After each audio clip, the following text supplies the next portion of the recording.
Hello foodies, welcome to guys kitchen. ಇವತ್ತು ದಾವಣಗೆರೆ ಬೆಣ್ಣೆ ದೋಸೆ, ಅದಕ್ಕೆ ಕೊಡ್ತಕ್ಕಂಥ ಸ್ಪೆಷಲ್ ಚಟ್ನಿ ಹಾಗೆ ಸ್ಪೆಷಲ್ ಪಲ್ಯನ ನಿಮ್ಮ ಜೊತೆ ಶೇರ್ ಮಾಡ್ತಾಯಿದ್ದೀನಿ. ಬನ್ನಿ ಮಾಡೋ ವಿಧಾನ ನೋಡ್ಕೊಳ್ಳೋಣ. ಮೊದಲನೇದಾಗಿ ಇಲ್ಲಿ ದೋಸೆ ಅಕ್ಕಿ ತೊಗೊಂಡಿದ್ದೀನಿ, 1 ಗ್ಲಾಸಷ್ಟು. ನೋಡಿ, ಈ ಗ್ಲಾಸಲ್ಲಿ ತೊಗೊಂಡಿದ್ದೀನಿ. ನೀವು ಯಾವುದೇ ಕಪ್ ಅಥವಾ ಗ್ಲಾಸ್ ತೊಗೋಬೋದು. ಸೇಮ್ ಕಪ್ಪಲ್ಲಿ ನಾನು 1/4 ಗ್ಲಾಸಷ್ಟು ಉದ್ದಿನಬೇಳೆ ತೊಗೊಂಡಿದ್ದೀನಿ. ನಂತರ ಇದಕ್ಕೆ ಒಂದು ಅರ್ಧ ಸ್ಪೂನಷ್ಟು ಮೆಂತ್ಯ ಕಾಳನ್ನು ಸೇರಿಸ್ಕೊಂಡಿದ್ದೀನಿ.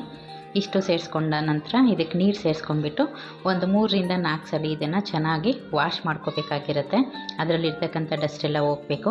ನಂತರ ಇದಕ್ಕೆ ನೀರು ಸೇರಿಸ್ಕೊಂಡು ಸುಮಾರು ಒಂದು 6ರಿಂದ 7 ಗಂಟೆಗಳ ಕಾಲ ಇದನ್ನು ನೆನೆ ಹಾಕ್ಕೋಬೇಕಾಗತ್ತೆ. ನಂತರ ಇದನ್ನು ನೋಡಿ ನೆಂದಿದೆ. ಈಗ ಇದನ್ನು ಮಿಕ್ಸಿಯಲ್ಲಿ ಹಾಕ್ಕೊಳ್ಳೋಣ. ಅದಕ್ಕೆ ಮುಂಚೆ ನಾವು ಯಾವ ಕಪ್ಪಲ್ಲಿ ತೊಗೊಂಡಿದ್ದೀವಲ್ಲ, ಸೇಮ್ ಅದೇ ಕಪ್ಪಲ್ಲಿ ಒಂದು ಅರ್ಧ ಕಪ್ಪಷ್ಟು ಕಡಲೆಪುರಿ ಅಂತೀವಿ ನಮ್ಮ ಕಡೆ. ಆಮೇಲೆ ಇದಕ್ಕಿನ್ನೇನು ಹೇಳ್ತಾರೆ, ಮಂಡಕ್ಕಿ ಅಂತಾರೆ, ಮಂಡಾಳ ಅಂತಾರೆ ನೋಡಿ. ಅದನ್ನು ಸಹ ಒಂದು ಅರ್ಧ ಗ್ಲಾಸಷ್ಟು ನೆನೆಸ್ಕೊಳ್ಳೋಣ. ಇದು ನಾವು ಮಿಕ್ಸಿಗೆ ಹಾಕ್ಕೊಳ್ಳೋಷ್ಟರಲ್ಲಿ ಒಂದು 10 ನಿಮಿಷ ನೆಂದರೆ ಸಾಕಾಗುತ್ತೆ. ಈಗ ನಾವು ನೆನೆಸಿಟ್ಕೊಂಡಿದ್ವಲ್ಲ ಅಕ್ಕಿನ, ಅದನ್ನು ಮಿಕ್ಸಿಗೆ ಹಾಕ್ಕೊಂಡು ಇದನ್ನು ನುಣ್ಣಗೆ ರುಬ್ಕೊಂಬರ್ಬೇಕಾಗತ್ತೆ. ಇದರಲ್ಲಿರೋ ಟ್ರಿಕ್ ಏನಂದರೆ, ಈ ಬ್ಯಾಟರು ತುಂಬ ನುಣ್ಣಗೆ ರುಬ್ಕೋಬೇಕಾಗಿರುತ್ತೆ. ಇದಕ್ಕೆ ಸ್ವಲ್ಪ ನೀರು ಸೇರಿಸ್ಕೊಂಡು ಈಗ ಗ್ರೈಂಡ್ ಮಾಡ್ಕೊಳ್ಳೋಣ. ಇದನ್ನು ನಾವು ಗ್ರೈಂಡ್ ಮಾಡ್ಕೊಳ್ಳೋಷ್ಟರಲ್ಲಿ ಕಡಲೆಪುರಿ ಸಹ ನೀಟಾಗಿ ಅದು ಸಾಫ್ಟ್ ಆಗುತ್ತೆ. ನೋಡಿ, ಒಂದು ಬ್ಯಾಚ್ ಆಯಿತು. ನೆಕ್ಸ್ಟ್ ಬ್ಯಾಚಿಗೆ ಹಾಕ್ಕೊತಾ ಇದ್ದೀನಿ.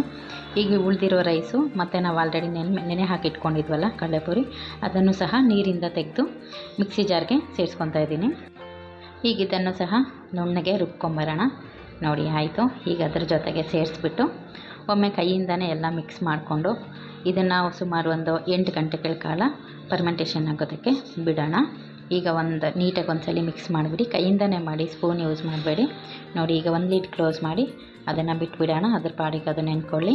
ನಂತರ ಒಂದು ಕಡಾಯಿಗೆ ಇಲ್ಲಿ ನಾನು ಹಸಿಮೆಣ್ಸಿನ್ಕಾಯಿ ಮತ್ತು ಒಂದು ಹಿಡಿಯಷ್ಟು ಅಂದರೆ ಒಂದು ಆನಿಯನ್ ತೊಗೊಂಡಿದ್ದೀನಿ. ಈರುಳ್ಳಿನ ಕಟ್ ಮಾಡಿಬಿಟ್ಟು ಸಣ್ಣ ಸಣ್ಣದಾಗಿ ನೀರು ಸೇರಿಸ್ಕೊಂಡು ಇದನ್ನು ಚೆನ್ನಾಗಿ ಬೇಯಿಸ್ಕೊಳ್ಳೋಣ. ನೀರು ಅದು ಬೇಯೋಷ್ಟು ಹಾಕ್ಕೊಂಡ್ರೆ ಸಾಕಾಗುತ್ತೆ, ತುಂಬ ಏನು ಹಾಕೋಕ್ಕೆ ಹೋಗಬೇಡಿ. ನೋಡಿ, ಈರುಳ್ಳಿ ಬೆಂದಿದೆ, ಮೆಣಸಿನ್ಕಾಯಿನೂ ಸಹ ಬೆಂದ್ಕೊಂಡಿದೆ. ಈಗ ಹಸಿಮೆಣ್ಸಿನ್ಕಾಯಿ ಸೈಡಿಗೆ ತಗೊಂಡ್ಬಿಡೋಣ. ಇದು ಬಾಯ್ಲ್ ಮಾಡಿರ್ತಕ್ಕಂಥ ಪೊಟ್ಯಾಟೊ, ಇದನ್ನು ಇದಕ್ಕೆ ಆಲೂಗಡ್ಡೆನ ಹಂಗೆ ಕೈಯಿಂದನೇ ಕ್ರಷ್ ಮಾಡಿಬಿಟ್ಟು ಹಾಕ್ಕೋತಾ ಇದ್ದೀನಿ. ಇದಕ್ಕೆ ಸ್ವಲ್ಪ ಉಪ್ಪು ಮತ್ತು ನೀರನ್ನು ಸೇರಿಸ್ಕೊಂಡ್ರೆ ಇದೇ ಪಲ್ಯ ರೆಡಿ ಆಗೋಯಿತು. ದಾವಣಗೆರೆ ಬೆಣ್ಣೆ ದೋಸೆಗೆ ಇದೇ ಥರ ಕೊಡ್ತಾರೆ. ಇದಕ್ಕೆ ಅರಿಶಿನ ಎಲ್ಲ ಹಾಕೋದಿಲ್ಲ, ಹಾಗೆ ಖಾರನೂ ಸಹ ಮಿಕ್ಸ್ ಮಾಡಲ್ಲ, ಸಪ್ಪೆನೇ ಇರುತ್ತೆ. ಬಟ್ ಡಿಫ್ರೆಂಟಾಗಿರುತ್ತೆ, ಟ್ರೈ ಮಾಡಿ. ಸ್ಪೆಷಲ್ ಪಲ್ಯ ರೆಡಿ ಆಯಿತು. ಸ್ಪೆಷಲ್ ಚಟ್ನಿ ಮಾಡಬೇಕಲ್ವಾ, ಸೊ ಹಾಗಾಗಿ 1 ಕಪ್ಪಷ್ಟು ಹಸಿ ತೆಂಗಿನಕಾಯಿನ ತೊಗೊಂಡಿದ್ದೀನಿ. ಇಲ್ಲಿ ನಾವು ಬೇಯಿಸಿಟ್ಕೊಂಡಿದ್ವಲ್ಲ ಆಲ್ರೆಡಿ ಬಾಯ್ಲ್ ಮಾಡಿರ್ತಕ್ಕಂಥ ಗ್ರೀನ್ ಚಿಲ್ಲಿ, ಅದನ್ನು ಸಹ ಹಾಕ್ಕೊಳ್ಳೋಣ. 1 ಏಲಕ್ಕಿ ಹಾಗೆ ಒಂದೇ ಒಂದು ಲವಂಗನೂ ಸಹ ಸೇರಿಸ್ಕೊಬೇಕು. ಇಷ್ಟೇ ಇದಕ್ಕೆ ಹಾಕೋದು. ಜೊತೆಗೆ ರುಚಿಗೆ ತಕ್ಕಷ್ಟು ಉಪ್ಪನ್ನು ಸಹ ಸೇರಿಸ್ಕೊಂಡು ಅಗತ್ಯಕ್ಕೆ ಸಾಕಾಗಷ್ಟು ನೀರನ್ನು ಸಹ ಹಾಕ್ಕೊಂಡು ಇದನ್ನು ಗ್ರೈಂಡ್ ಮಾಡ್ಕೊಂಡ್ಬಂದರೆ ದಾವಣಗೆರೆ ದೋಸೆಗೆ ಕೊಡ್ತಕ್ಕಂಥ ಸ್ಪೆಷಲ್ ಚಟ್ನಿ ರೆಡಿ ಆಯಿತು. 2 ಡಿಶ್ಶು ರೆಡಿ ಆಯ್ತಲ್ವ. ಈಗ ದೋಸೆ ಬ್ಯಾಟರ್ ಏನಾಗಿದೆ ನೋಡುವ. ನೋಡಿ, ಚೆನ್ನಾಗಿ ಉಪ್ಕೊಂಡ್ಬಂದಿದೆ. ನೋಡಿ, ನೋಡ್ತಾ ಇರ್ಬೋದು ನಿಮಗೆ ಏರ್ ಬಬಲ್ಸ್ ಎಲ್ಲ ನೀಟಾಗಿ ಕಾಣ್ತಾ ಇದೆ. ಹಿಟ್ಟು ನೋಡಿದ್ರೇ ಗೊತ್ತಾಗುತ್ತೆ ಎಷ್ಟು ಫ್ಲಫಿಯಾಗಿ ಬಂದಿದೆ ಅಂತ. ಈಗ ಇದಕ್ಕೆ 1 ಸ್ಪೂನ್ ಸಕ್ಕರೆ ಮತ್ತು ರುಚಿಗೆ ತಕ್ಕಷ್ಟು ಉಪ್ಪನ್ನು ಸಹ ಹಾಕ್ಕೊಂಡು ಒಮ್ಮೆ ಇದನ್ನು ನೀಟಾಗಿ ಮಿಕ್ಸ್ ಮಾಡ್ಕೊಳ್ಳೋಣ. ಒಂದೇ ಡೈರೆಕ್ಷನಲ್ಲಿ ಮಿಕ್ಸ್ ಮಾಡಿ, ತುಂಬ ರುಚಿಯಾಗುತ್ತೆ. ತಪ್ಪದೆ ಇದನ್ನು ಟ್ರೈ ಮಾಡಿ. ಹಾಗೆ ನೋಡಿ, ಈಗ ಒಂದು ಹಂಚಿಟ್ಕೊಂಡು 1-2 ಡ್ರಾಪ್ ಆಯಿಲ್ ಹಾಕ್ಕೊಂಡು ಅದನ್ನು ಒಮ್ಮೆ ಗ್ರೀಸ್ ಮಾಡ್ಕೊಳ್ಳೋಣ ಈರುಳ್ಳಿಯಿಂದ. ಹೀಗೆ ಮಾಡೋದ್ರಿಂದ ಹಂಚು ತುಂಬ ದಿನ ಬಾಳಿಕೆ ಬರುತ್ತೆ, ದೋಸೆ ತುಂಬ ಚೆನ್ನಾಗಿ ಏಳುತ್ತೆ. ಈಗ ದೋಸೆ ಹಾಕ್ಕೊಳ್ಳೋಣ. ಹಂಚು ಚೆನ್ನಾಗಿ ಕಾದಿರಬೇಕು. ದೋಸೆ ತುಂಬ ದಪ್ಪ ಅಂದರೆ ತುಂಬ ಅಗಲವಾಗೆಲ್ಲ ಮಾಡ್ಕೋಬೇಡಿ, ಮಸಾಲೆ ದೋಸೆ ಥರ. ಇದು ಸ್ವಲ್ಪ ಸೈಜಲ್ಲಿ ಸ್ವಲ್ಪ ಚಿಕ್ಕದಿರುತ್ತೆ ಮಸಾಲೆ ದೋಸೆಗಿಂತ. ಹಿಟ್ಟು ಹಾಕ್ಕೊಂಡು ಈಗ ಸ್ಪ್ರೆಡ್ ಮಾಡ್ಕೊಳ್ಳೋಣ. ಹಾಗೆ ನಮ್ಮ ಚಾನಲ್ ಯಾರೆಲ್ಲ ಸಬ್ಸ್ಕ್ರೈಬ್ ಮಾಡದೆ ನೋಡ್ತಾ ಇದ್ದೀರಾ, ದಯವಿಟ್ಟು ಸಬ್ಸ್ಕ್ರೈಬ್ ಮಾಡಿ. ಹಾಗೆ ರೆಸಿಪಿ ಇಷ್ಟ ಆಯ್ತಂದರೆ ಲೈಕ್ ಮಾಡಿ. ಲೈಕ್ ಮಾಡಿದ್ದೀರಾ, ಮಾಡಿಲ್ಲ ಅನಿಸುತ್ತೆ, ಒಮ್ಮೆ ಫಸ್ಟ್ ಲೈಕ್ ಮಾಡಿಬಿಡಿ, ಆಮೇಲೆ ಮುಂದಿನ ಪ್ರೋಸೆಸ್ ನೋಡೋಣ.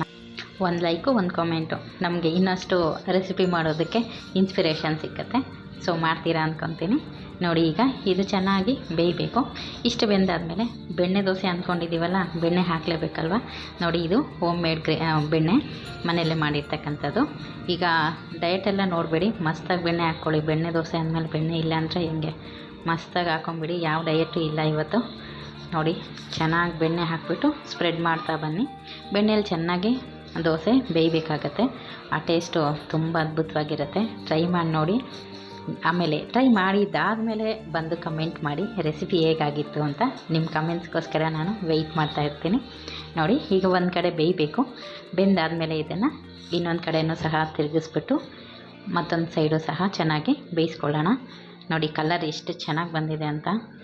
ಹೋಟೆಲ್ಗಿಂತ ಮಸ್ತಾಗಿ ಬರುತ್ತೆ ಕಣ್ರಿ. ಮನೆಯಲ್ಲೇ ಮಾಡ್ಕೊಡಿ, ಅಲ್ಲೇ ಹೋಗಿ ತಿನ್ಬೇಕಂತ ಏನಿಲ್ಲ. ತುಂಬ ಈಸಿಯಾಗಿ ಮನೆಯಲ್ಲೇ ಮಾಡ್ಕೊಬೋದು ಟೇಸ್ಟಿಯಾಗಿರ್ತಕ್ಕಂಥ ದಾವಣಗೆರೆ ಬೆಣ್ಣೆ ದೋಸೆ ಮತ್ತು ಚಟ್ನಿ ಪಲ್ಯ. 3 in 1 ರೆಸಿಪಿ ಅನ್ಬೋದು. 3 ರೆಸಿಪಿ ಒಂದೇ ವಿಡಿಯೋದಲ್ಲಿ. ನೋಡಿ ಎಷ್ಟು ಚೆನ್ನಾಗಿ ಹಾಕಿದೆ ಅಂತ. ದಯವಿಟ್ಟು ಒಂದು ಲೈಕ್ ಮಾಡೋದನ್ನು ಮರಿಬೇಡಿ. Thank you.